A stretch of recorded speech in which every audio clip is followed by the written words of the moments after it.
Okay, well, I don't know why this is happening, but at least when I'm recording here in New Jersey, I have about 9.5 minutes before I get timed out by Google. So I'm going to just read this very quickly. This is a continuing discussion of this story about Heraclitus being visited by some visitors. It's a story that comes from Aristotle, and it's retold by Heidegger in his letter on humanism, and I'm using it to focus on a way of exploring further this category of the sage, which is something that's very important for this book, for this project, and to talk about it here in this meditation as not simply the person of the sage, but as more than that. So using Heraclitus and the story of Heraclitus as a way of getting at this this dwelling of the sage. The story shows how the dwelling of the sage, of the one who guides us into and through learning, is a comportment that has no predetermined place or of appearance. On the contrary, the evocative character of the sage's dwelling appears whenever and wherever the sage appears as sage. But this appearance is not a performance of the sage, but manifested in the coincidence of the relations that together form the dwelling of the sage.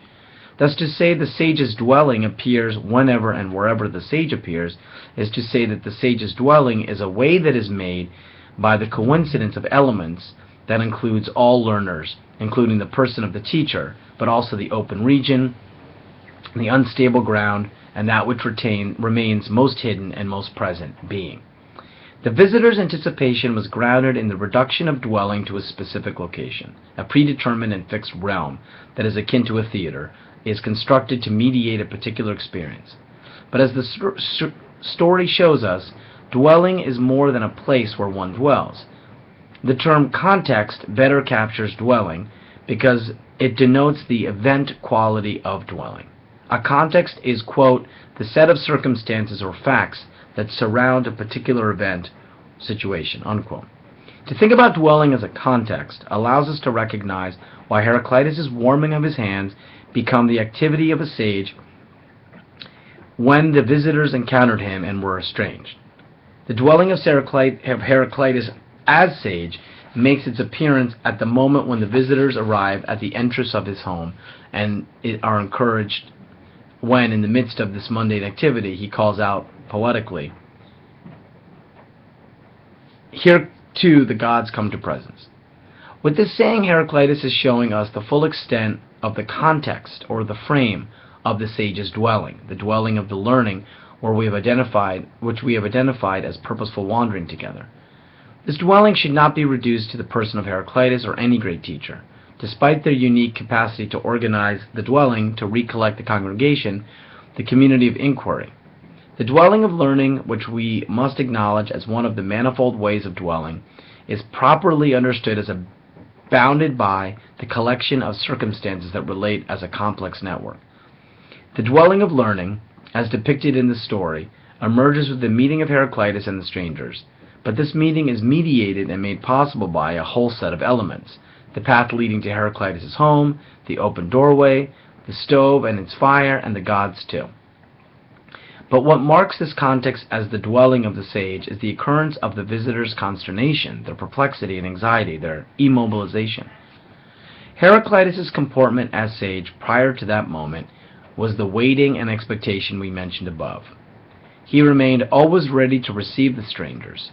In fact, the appearance of the stranger, of the other as other, is the very precondition for this offering. Without the other, the dwelling of the sage cannot appear, and remains hidden. Heraclitus is holding himself out in advance, maintaining a steadfast openness, making himself available. His doorway remains unbarred. He remains ready to receive the strangers and to make them an offering, an invitation to join him. By saying he remains ready, we mean that he has taken a questioning stand. But here, the questioning stand is more authentically linked to the twofold play, for Heraclitus standing is free of all inquisitive analysis. He remains reposed and partly concealed and hidden, but always steadfastly open. The dwelling of sage manifests in the coincidence of the elements that come together to bound the context. Because this dwelling unfolds through the twofold play, some significant elements of this context remain concealed and hidden. In fact, the play between appearance and concealment is the heart of the unfolding of the sage's dwelling. The consternation experienced by the strangers is the result of the concealment of Heraclitus as a teacher. He appears to them as sage, as one who is evocated within the mundane. The mundane is thus the sheltering of the extraordinary. The mundane conserves the extraordinary, that which evokes wonder. We identify the truth of concealment in the mundane, or in this case, in the domestic habitat. The truth of appearance, which, when disclosed, causes an interruption, and thereby puts learning thinking underway, is always conjoined with concealment. This is most evocatively pronounced by Heraclitus when he invites the astounded visitors to join him, and those who appear hidden but are in fact present. When he invites his astounded visitors to join him and those who appear hidden but are in fact present.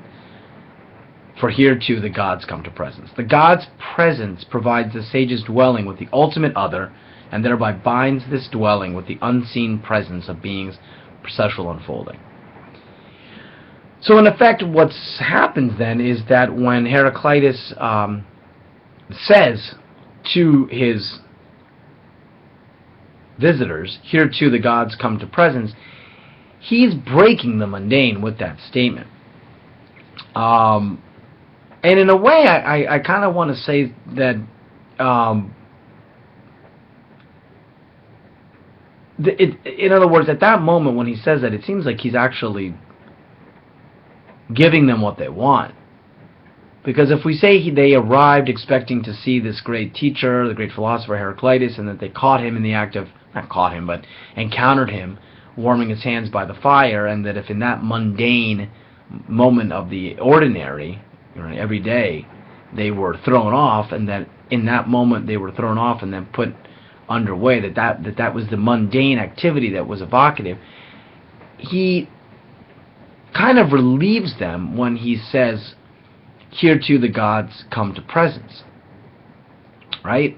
So it's not as if he says, come on in and have a coffee, or, in his case, whatever it would be. Come sit with me and, or come here and warm your hands by the fire. The fire is very Heraclitus. For Heraclitus, the fire is the powerful symbol of logos, right? The way the truth is disclosed. So he's not totally out of character. I think that's the point I'm making, and I think that's one of the reasons that I'm emphasizing that there's this the twofold play is there. That in this moment where things seem to you very mundane, that is to say, you who are come here to visit me, in fact, the most extraordinary is here. It's just concealed. And I think that's what's so interesting, right? It's right before us, that which seems to be hidden, or something's hidden, but yet totally present. Something very powerful is here with us, amongst us. So come in here and let's see if we can make that come into being. I think that's the key. Well, I'm going to abruptly cut this off because Google seems to be timing me out, or something is, at about 9:20, so I'm going to leave it. And also, perhaps with these shorter videos, people will be encouraged to watch them. Maybe one or two people. So that's it for this day, the 30th day of April, 2014. 10 years ago was the meditation written. It's originally written.